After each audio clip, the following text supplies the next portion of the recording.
বৃষ্টি ভেজা শুভ সন্ধ্যা। আজকে আমাদের এখানে প্রচণ্ড বৃষ্টি হচ্ছে, তাই সন্ধ্যেবেলা ছেলের জন্য টিফিন বানাতে রান্নাঘরে চলে এসেছি।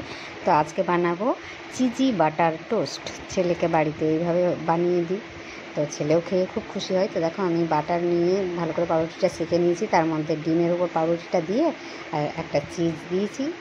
চিজ দিয়ে আবার একটু উপর দিয়ে বাটার দিয়ে ভালো করে নেড়ে চেড়ে নামিয়ে নেবো, আর মধ্যে দিয়ে কেটে দেবো যাতে চিজটা ছেলের মুখে পড়ে, ভালো লাগবে খেতে।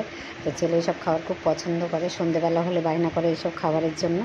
তো আমি ওর জন্য বানিয়ে নিচ্ছি। তো এই দেখো বাটার দিয়ে একটু এপিটুকু সেঁকে নিলাম, এর মধ্যে ডিম আছে, বাটার আছে, চিজ আছে, একটা হেলদি টিফিন বাচ্চাদের জন্য। তো তার জন্য আমি ঘরোয়াভাবে বানিয়ে নিলাম। তো সবাইকে জানিয়েছি শুভ সন্ধ্যা, তোমরা বাচ্চাদেরকে এইভাবে দিতে পারো, তো ভালো লাগবে আর বাচ্চারা ভালো করে আনন্দ করে খাবে। এর মধ্যে একটু সস দেবো, খাওয়ার সময় ওপরে একটু সস দিয়ে দেবো, তবে ছেলে আমার খেয়ে নেবে।